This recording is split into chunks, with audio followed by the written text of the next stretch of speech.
na sitajisikia furaha kuona mwanamtandao ambaye yuko chini ya Jumikita eti analetwa tena kwenye ithibati au ameitwa TCRA kwa kuvunja maadili.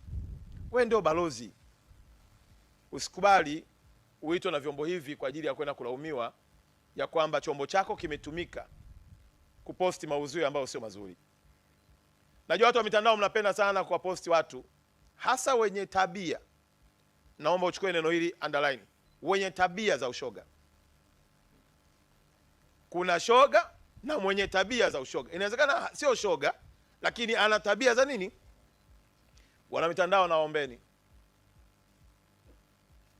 kwa unyenyekevu mkubwa, hakikisha mtandao wako haumbebi mtu ambaye anaenda kuharibu jamii ya watoto wetu.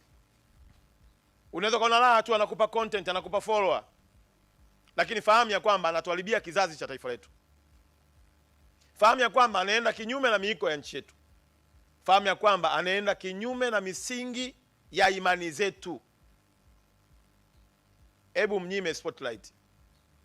Unamkuta mwanaume amevaa pale kitaiti, anabinuka, anafungua gari yake, na wewe unamrekodi huku nyuma makalio, unaona la.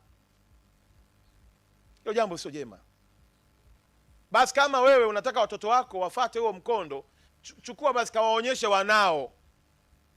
Lakini usitumie hiyo fursa kuiweka kwenye mitandao ili inafika hatua mtu anaperuzi kwenye simu yake anakutana na vitu ambavyo mwisho wa siku unamtengenezea hata na ugomvi na familia yake.